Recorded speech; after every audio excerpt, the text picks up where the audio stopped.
Hello, welcome to QUT News. Hello. A teenager missing for 3 days has been reunited with his family. He was found 10 minutes away from his home after an intensive search. This is the moment 16-year-old Eric was finally found. He flagged down SES personnel in bushland near Samford, north of Brisbane, and told them who he was. He was suffering dehydration and was taken to hospital to be assessed. He was just suffering the effects of exposure, given he'd been out for 3 nights, and he was just actually thankful to have some SES around to be able to bring him back here. Eric does have some bushwalking and trekking experience, but rescuers say he's lucky to be alive.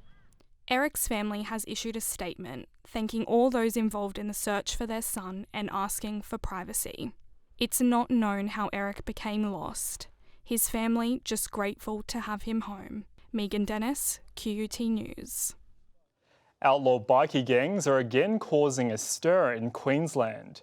The opposition has attacked the state government for not doing enough, following reports gangs are out to recruit more members.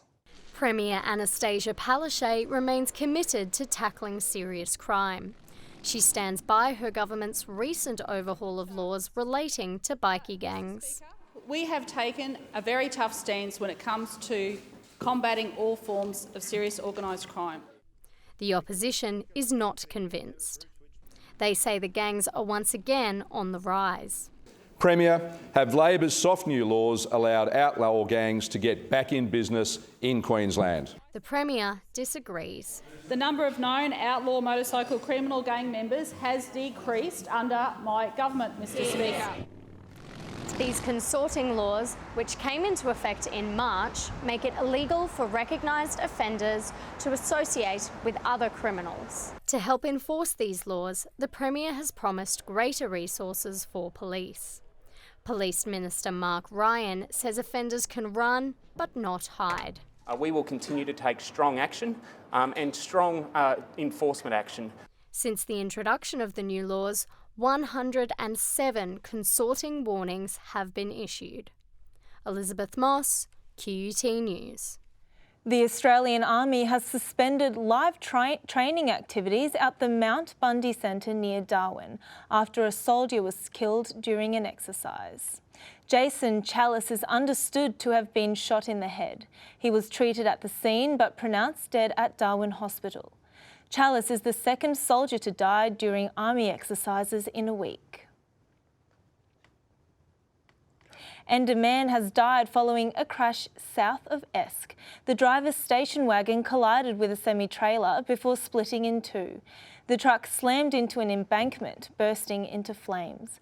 The driver of the truck managed to escape with minor injuries. Dangerous drivers will be given a wake-up in the form of flashing warning signs.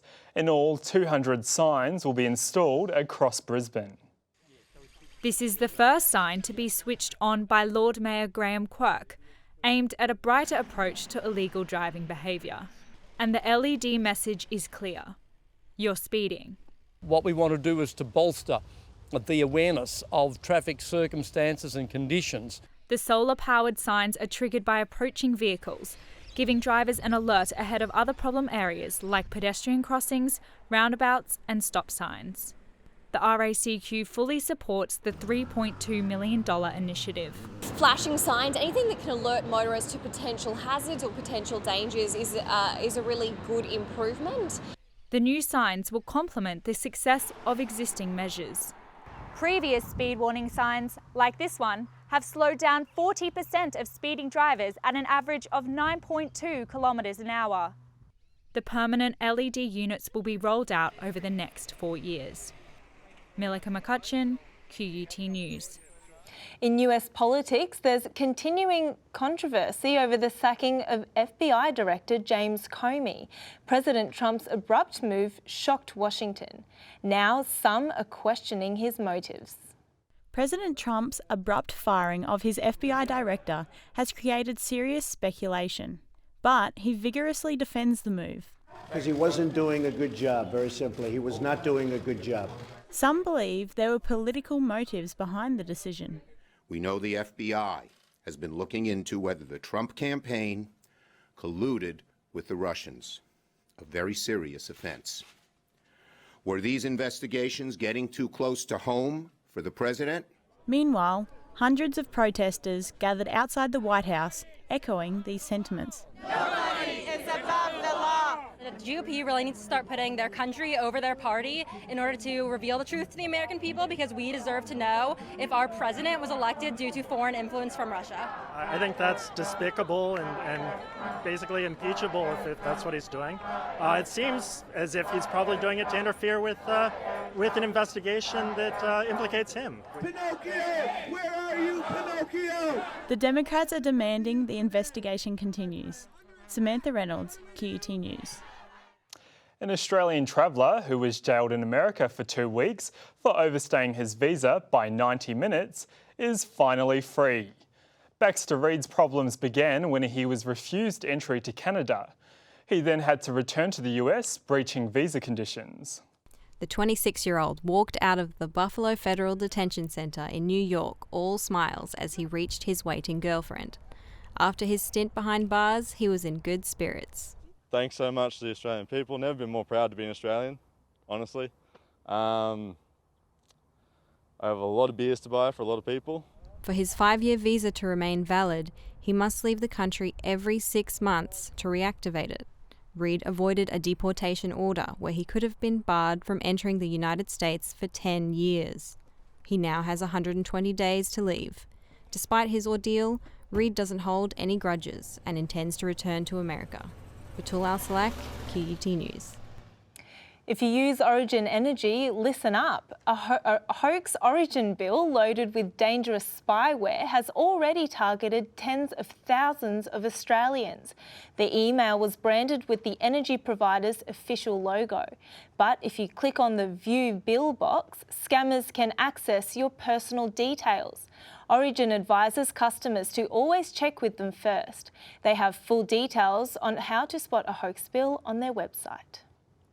And what could be a world first, marine scientists are mapping the entire Great Barrier Reef. It's hoped that that big picture will restore the sensitive coral environment. The 33-metre Fleur de Passion is on an epic research venture.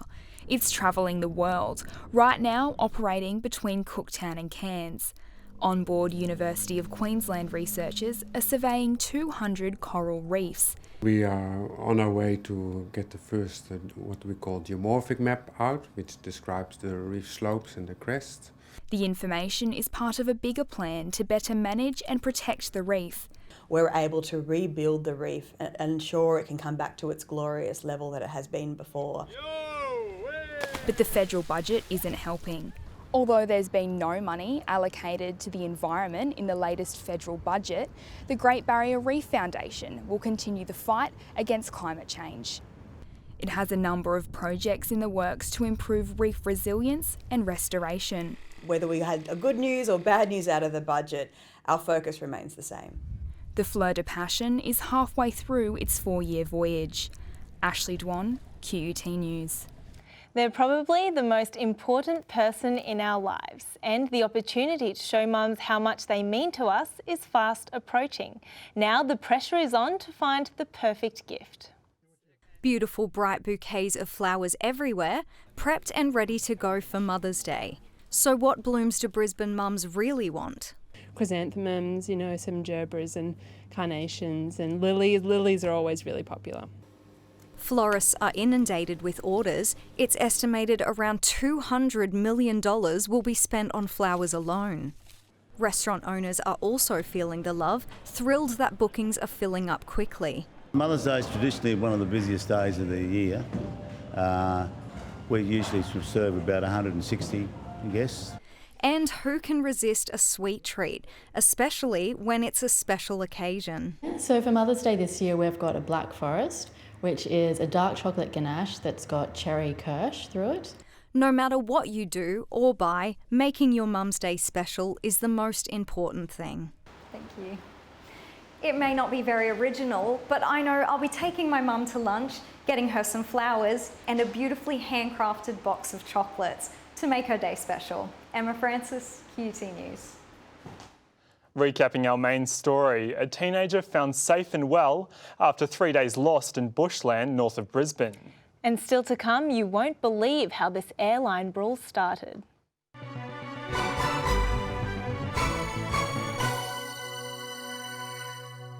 Continuing QUT News. The Iraqi push to eradicate Islamic State militants from parts of Mosul is in its final phase, but thousands of civilians are being targeted by IS as they flee the war-torn city. While US-backed Iraqi soldiers move in, civilian families are moving out. With little food and water, in the last week, a total of 22,000 people have fled Mosul. 11,000 in the last 2 days. This Iraqi woman says she's had enough. After leaving her home, she endured gunfire, mortars and missiles. Islamic State fighters are now shooting those who try to escape, only allowing people to leave if they take an Islamic State soldier's family with them. This woman says the gunfire hasn't stopped, and as the fighting intensifies, she's now too frightened to venture outside, even to use the toilet. These newly displaced people join a mass exodus from Mosul of more than 600,000 people in the last 7 months. Reece D'Alessandro, QUT News. Tensions are high in Venezuela as protesters, angry at the president, clash with the National Guard. The country's economic crisis has drawn people to the streets and forced hundreds of Indigenous people to flee to Brazil. Images of a country in turmoil. Protesters demanding elections face off with riot police in Venezuela's capital, Caracas. Heavy vehicles were deployed in response, with water cannons and tear gas used on the crowd. The latest violence comes after a motorcyclist was shot dead. The death toll from the unrest currently stands at 39, and protesters blame the government's heavy-handed response for the rising number. But President Nicolas Maduro blames the opposition for encouraging the violence. The country's economic unrest has also forced 400 Indigenous people to flee to Brazil, searching for food and clothes. This man says he can't find basic food in the supermarkets, and they are looking for a better life in Brazil. As the country's most vulnerable, they've been hit hard by the situation and say they won't return for a long time. The Brazilian Ministry of Justice says more than 5,500 Venezuelans have requested visas. The added number has placed stress on local hospitals and public services, and many Venezuelans have been deported. Caitlin Archbold, QUT News. More in-flight violence in the US, this time as passengers on Southwest Airlines were about to disembark. 2 men started punching each other after one of them accused the other's girlfriend of messing with his seat.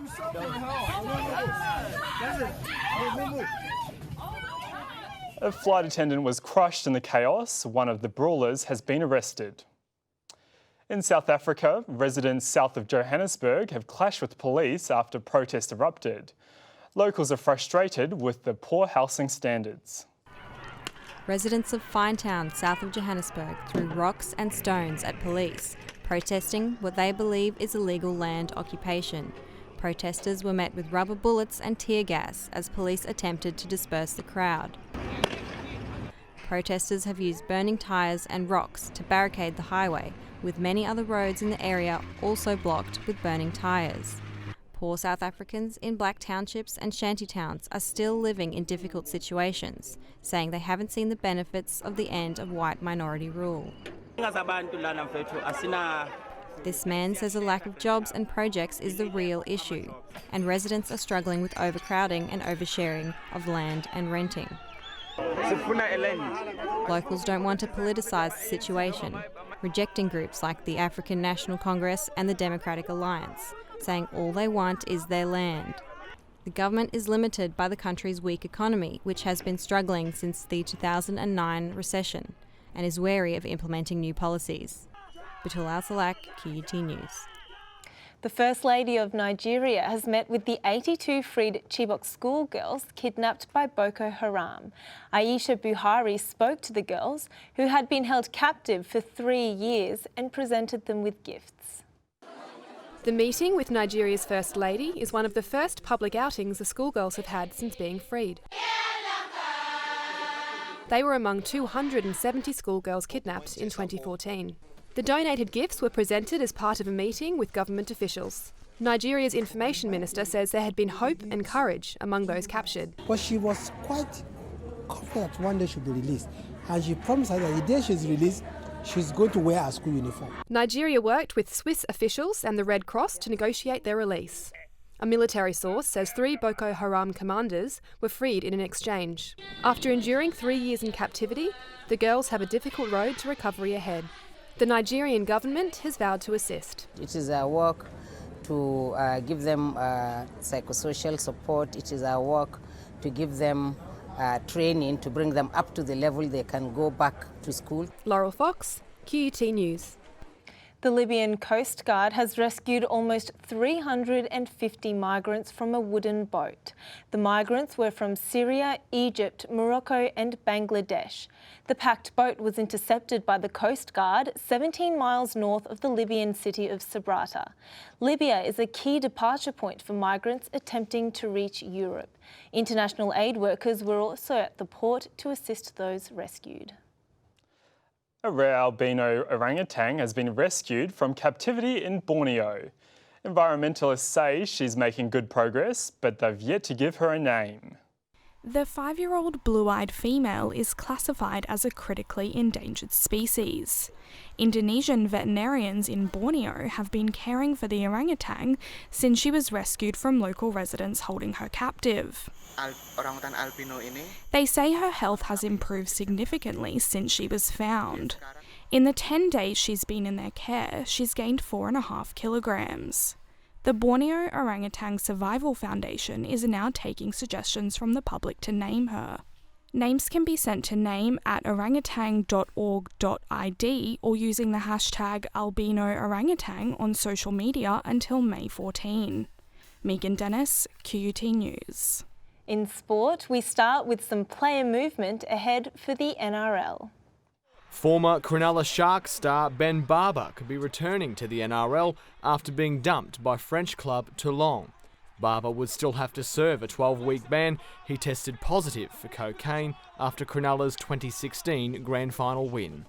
Meanwhile, the Newcastle Knights have confirmed they're in talks with Cooper Cronk's management. It seems Des Hasler is in the know. I think, I'm going to make a prediction here, I'll make a call, Cooper Cronk will end up at Newcastle. And the Storm has offered Billy Slater a 1-year contract extension. If he accepts, it'll be the 33-year-old fullback's 16th season for Melbourne. Reece D'Alessandro, QUT News. The draw for the 2019 Rugby World Cup has taken place in Japan. The Wallabies, ranked 3rd in the world, breathed a sigh of relief as their pool was announced. And Australia. The Wallabies will see themselves against Wales and Georgia in Pool D, along with 2 yet-to-be-determined qualifiers from Oceania 1 and America's 2 divisions. Having won their past 12 tests against Wales Red Dragons, the Wallabies have landed themselves in the most favourable draw. Obviously the rankings show that some pools are harder than others by rankings, but when you go out and the whistle blows, everyone wants to win badly. World champions, the New Zealand All Blacks, were drawn with twice winners South Africa. England have been drawn yet again in the toughest pool for a second straight Rugby World Cup with France and Argentina. Japan's the first Asian country to play host to the Rugby World Cup. Japan's brave blossoms were the stars of a very special Rugby World Cup in 2015. They captured the hearts and minds of the Japanese public, as well as fans across the globe. They'll be up against Ireland, Scotland, and 2 teams yet to qualify in Pool A. Rachel Lim, QUT News. The Western Sydney Wanderers have salvaged some pride to end this season. They stole a dramatic victory in their final Asian Champions League game. The Wanderers were already out of contention for the knockout stage and Shanghai took a dominant early goal. Sydney never gave up their victory in their dying minutes. Lovely little scoot forward, Junpei! And there's probably the winner! Brisbane Roar lost 3-2 to South Korea's Ulsan. They also won't progress in the competition. Prince Philip is not your average sportsman, but he has been involved with horses all his adult life. He's also notoriously prickly in interviews. It is the sport the prince is credited with inventing, and an American carriage driver was stoked to ask the veteran royal a few questions. The interview started well. I started driving because I'd been playing polo, and I decided that I would give up polo when I was 50. I happened to be 50. And I was looking around to see what next. But his reputation as a notoriously difficult interviewee soon took over. What does it mean to him for the sport to be celebrated? Not much. Remembering experiences? I heard a wonderful story once how you came back with only 3 wheels and needed a garden stake to sort of prop up. No, that wasn't me. Oh, good. No, it was somebody else. And the awkwardness continued. Do you have some favourite experiences that you'd like to Favorite? share? Favorite, like a... like turning over. Definitely a tough day at the office for that would-be reporter. Caitlin Archbold, QUT News. Melissa Mackay has all the weather details next. And how humans are helping turtles survive in the wild.